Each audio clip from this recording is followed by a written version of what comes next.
sant les femmes du Sénégal maa ngi leen di nuyu bu baax a baax di indi nuyu monsieur le maire docteur Babacar Diop di wax ni tey dañu jàpp parce que dañu am réunion débat d'orientation moo tax mu xaw a yéex a ñëw mais war na egsi ci kanam di nuyu ministre ki fi teewal ministre chef de cabinet maa ngi koy ziar bu baax a baax di directeur de cabinet di nuyu monsieur Dame Sall di ko féliciter bu baax a baax ci ni mu encadrer les femmes du Sénégal wax dëgg yàlla gis nañu liggéey bu rafet boo nga xam ne ni depuis des années ñu ngi koy suivre mu koy jàppale jigéen ñi te dañu ni ku jàppale jigéen jàppale nga àddina parce que ku jàppale jigéen jàppale nga doom jàppale nga borom kër monsieur Dame Sall ñu ngi lay jaajëfal bu baax a baax ci liggéey bi di la ñaanal yàlla lépp lu ngeen mën ren yàlla ngeen mën déwén lu ko ëpp fépp fu ngeen bëgg a àgg yàlla ngeen fa àgg di féliciter madame la maire Ndate Taye yaakaar naa tey moom moo waroon ñëw taxaw fii tey jël parole bi mais dafa bokk ci les femmes du Sénégal nekk adjointe au maire kon yaakaar naa tey waroon nañoo mën taxaw fii def li may def wax ko tey moom ma koy dàq bu baax a baax ndax moom ko gën a maîtriser maa ngi leen di ziar yéen ñëpp nag di fedda di sama coloré ci bi ma fi dégg lépp muy contentement bu baax a baax madame Fatou Seck di la wax ni ci femme yi nga formé nga sama njëkke bu jógee ba Nouakchott yaa ngi ko formé wax macha allah mu ngi liggéey bu am solo ci Nouakchott di la ko dëgg rek di la wax ni fépp fu femme nekk rek yaa ngi koy jàppale bu baax a baax di nuyu ñëpp di sant ñëpp ci turu monsieur le maire docteur Babacar Diop mi nga xam ne ni bu sañoon jigéen du des gannaaw ci Sénégal bu sañoon jigéen ñëpp ay jëm kanam waxuma la nag jigéenu Thiès kon nag bu ko defee ma yemale foofu kàddu yi rek ñu xaar suñu monsieur le maire mu egsi di leen jaajëfal bu baax a baax. ginnaaw bu ñu sant yàlla suñu borom julli ci Seydina Muhammad sallallahu alayhi wa sallam ak suñu amee kantan am wér bu na def li yàlla def ci teg loxo kon ñu koy gërëm bu baax julli ci Seydina. Mais je voudrais aussi remercier très sincèrement le ministre de la microfinance, de l'économie sociale et solidaire. ba ñu dooree ba léegi amul benn yoon boo xamante ne ni teggi na loxoom ci li ñuy def. Et je voudrais aussi beral nuyoo ak remerciement son directeur de cabinet.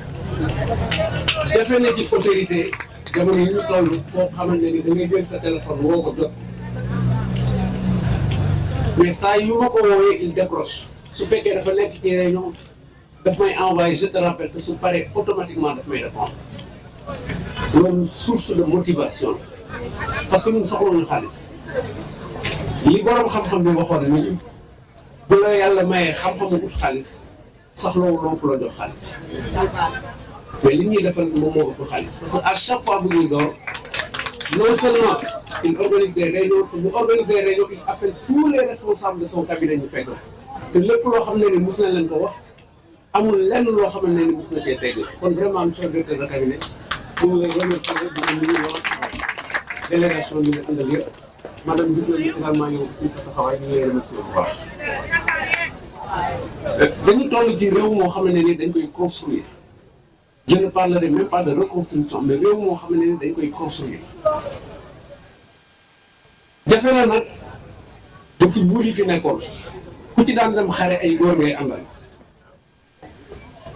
mais man xare laa jëm ne ay jigéen lay àndal te je suis certain que dinaa gën a ndaxte étude démographique yi mujj yi ñu def demi les 3/4 de la population mondiale c'est des femmes loolu lu muy dikkal mooy que ni jigéen ñi ñoo ëpp actuellement ci société mënuma comprendre te loolu sax mënul am d'ailleurs un programme de développement sans les femmes mu réussir man mënuma sama xel mënuma may la donc il faut nécessairement que les femmes soient au cœur de tous les programmes de développement surtout qu'on parle de souveraineté alimentaire aujourd'hui puisque soo demee tey hôpital mais da ngay waru ci yàlla suñu borom tout le monde est malade mais pourquoi nous sommes malades parce que scientifique yi dañ ni l'organisme de l'homme est lié à son environnement maanaam li sa environnement di produire loolu nga war a dundee pour am wér mais boo fi bàyyee li sa environnement di produire di dundee loo xam ne ni sa environnement produire ko forcément day créer choc ci sa organisme moo waral tout le monde est malade mu jaaxal ñëpp lan moo tax nit ñi feebar loolu rek moo tax nit ñi feebar donc yéen ñi nga xam ne ni yàlla daf leen a may savoir faire ngeen ay jigéen di transformer su ñuy wax souveraineté alimentaire je pense que ni yéen ngeen ci war a jub te jiital ngeen seen bopp parce que man xam naa ci dara li ñu bëgg monsieur le directeur de cabinet mooy que ni chaîne de valeur bi nga xamante ne dañ ko bëgg a liggéey ak jigéen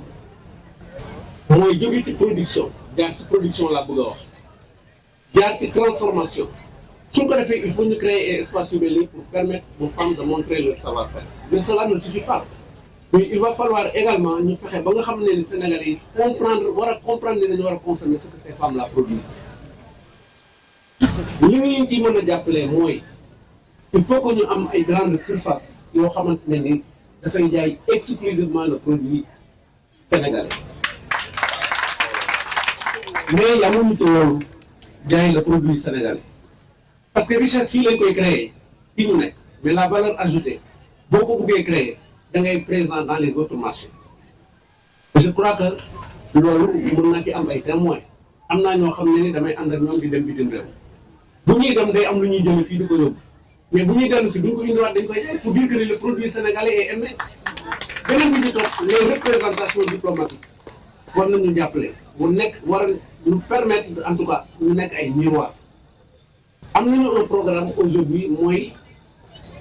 les semaines du Sénégal à l'extérieur te loolu mënuñu ko def tant que lëkkaloo wuñ ci ak nos représentations diplomatiques parce que jigéen su fekkee ne dafa toog di produire ñetti bouteille wala ñetti sachet de cere et autres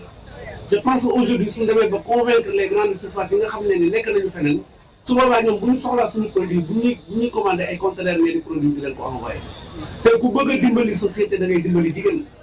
parce que benn jigéen soo ko dimbalee pratiquement dimbali nga société bi moo yor xale bi nga xam ne ni day jàng am na ci sax ñoo xam ne ni ñoo yor seen borom kër am na ci ñoo xamante ne ni 6 heures du matin soo génnee tu ne vois que des femmes ñii lebale xaalis sax léegi jigéen lañ koy lebal parce que jigéen ñi ñoo gën a wóor te am gisaguma jigéen boo xam ne ni lebal nañ ko xaalis ñu koy traîner à la gendarmerie en tout cas fii ci femme du Sénégal en tout cas gisaguma beneen bi ci topp mooy Sénégal depuis 1960 ay góor ñoo ko yore mais on n'avance pas mais est-ce que jotul nag ñu essayer jigéen ba xam nga essayer jigéen ñi mooy lan yóbbu leen ci ay waxuma jigéen nekk président la di xëy na sax dinañ fa yegg mais am na ay responsabilités yoo xam ne ni il faut ñu jox ko jigéen ñi gëm naa ni su leen ko joxee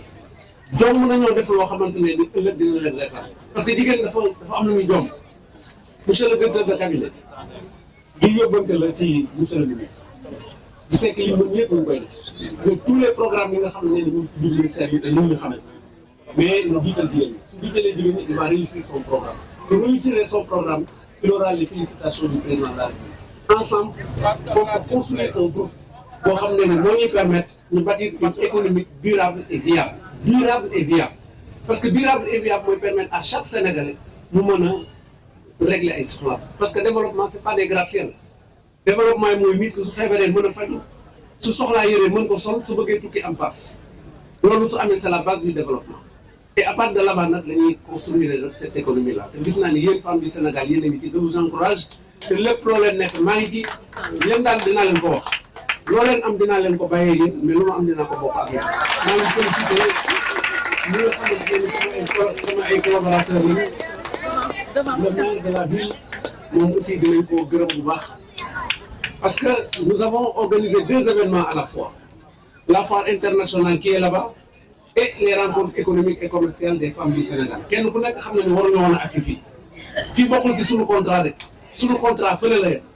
mais jàppale bi nga xam ne ni maire bëgg na ko jàppale jigéen ñi moo tax il n'a même pas sàggu ma ko sax may indi programme bi fii donc madame la maire soo demee nga remercier ñu ko bu baax dañu ko les femmes du Sénégal ñu koy gërëm ñu koy ñaanal programme yi nga xam ne ni am na ko yàlla dimbali ko ci ba mu atteindre ses objectifs pour ne pas être trop loin parce que DSC fi ñu jëm dafa sori Dakar maa ngi leen di gërëm yéen yëpp di leen sant. Merci beaucoup. Je voudrais d'abord présenter les excuses de Dr Alioune Dione, ministre de la microfinance et de l'économie sociale et solidaire, actuellement qui dirige la délégation sénégalaise au Forum mondial sur l'économie sociale et solidaire qui se déroule à Bordeaux.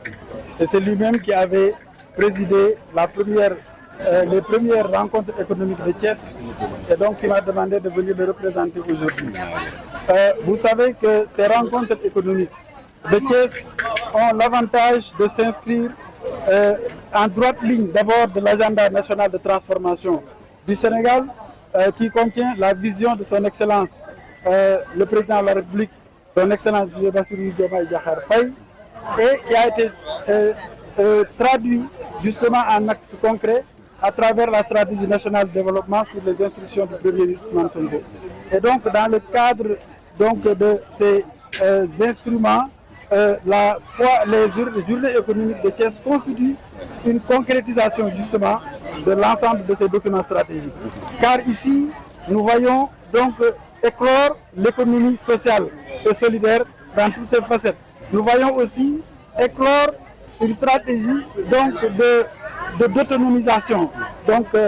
des femmes, mais aussi nous voyons inscrire ici tout ce qu'on appelle la souveraineté économique, donc à travers donc le modèle économique de substitution donc, aux importations. Et il est important pour construire ce pays que nous puissions valoriser l'ensemble des potentiels de l'ensemble de nos terroirs. Et nous voyons ici que toutes les régions du Sénégal sont représentées. Et dans chaque région, nous voyons que le potentiel économique a été traduit en produits de consommation locale susceptibles de remplacer les produits d'importation. Et c'est ça justement le plus important. Et il faudra donc que toutes les associations, toutes les entreprises qui sont dans cette dynamique puissent être appuyées. Et c'est donc la volonté du docteur Alioune Diop de les accompagner. De les accompagner surtout c'est que ces organisations acceptent donc de venir dans ce qu'on appelle la production solidaire, de venir dans ce qu'on appelle la mutualisation et de venir dans ce qu'on appelle l'innovation sociale. Et ce sont ces trois éléments qui constituent donc la base de l'économie sociale solidaire qui est traduite en acte par ce que l'on appelle les coopératives productives solidaires. Parce que c'est dans ces coopératives productives que les entrepreneurs pourront faire en sorte que la puissance économique puisse se dégager, et donc à partir de leur force commune, et cela va permettre au Sénégal donc de décoller très rapidement donc sur la base de ses propres potentialités. Vous savez, il est important donc de rappeler que le docteur John a très tôt vu qu'il faut compter d'abord sur le potentiel national. C'est pourquoi il s'est adressé à l'association sénégalaise qui regroupe toutes les structures de financement décentralisé. Maintenant, la bonne appellation, c'est instruction de microfinance parce que la loi a changé l'appellation, devenue association professionnelle des IMF. Et donc, il les a appelés pour dire, mais essayons de voir comment nous pouvons travailler ensemble. Premièrement, nous, en tant qu'État, nous allons éviter de faire du crédit à votre place. Nous vous laissons le soin de faire du crédit, mais nous avons des cibles prioritaires. Les cibles qui travaillent dans la substitution aux importations. Les cibles qui travaillent dans la souveraineté économique, ce sont nos cibles. Nous allons donc travailler pour vous dire, voilà nos cibles, et vous allez pouvoir les adresser avec un dispositif allégé, avec des taux accessibles, mais nous évitons de faire la microfinance nous-mêmes. Et donc, sur la base de cet accord, donc les deux institutions ont accepté d'échelonner sur une période de 5 ans, de mobiliser les ressources publiques, de mobiliser les partenaires au développement, de mobiliser les ressources sociales et philanthropiques vers les institutions de microfinance. Et l'estimation qu'on a effectuée avec les partenaires au développement, rien qu'avec la BID, nous avons déjà sur place plus de 30 milliards disponibles. Et il y a d'autres partenaires au développement qui s'annoncent, comme l'Italie qui a mis déjà plus de 2,4 milliards de francs CFA. Et nous pensons qu'avec justement des forums comme le G7,